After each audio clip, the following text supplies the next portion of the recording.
Opening the book with a bit of excitement, the first page simply read, Diary of Victoria, Queen of England, detailing the genuine nature of the vicious murderer known to the world as Jack the Ripper and how this demonic beast was destroyed. Elizabeth just stood there looking at the page. She read the words but did not seem to understand them. Jack the Ripper was the most famous murderer in history and according to public records had inexplicably stopped killing and disappeared. Unofficially, it was rumored among the powerful that Lord Stokely, one of Victoria's personal physicians, had gone insane, murdered several women, and then committed suicide. Case closed, according to the British government. Elizabeth couldn't help but wonder what in God's name her great-great-grandmother could have to do with Jack the Ripper. She immediately turned the page and began reading.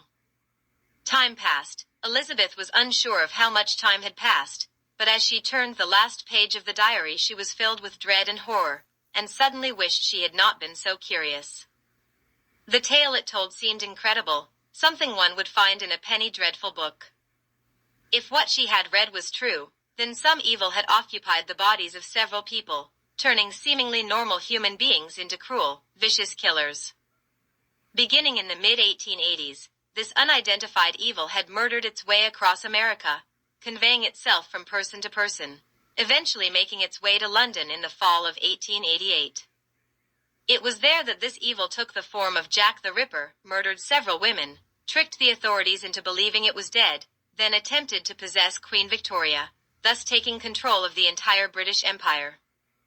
With the aid of several others, Victoria lured the evil to Balmoral Castle where they successfully trapped and killed it.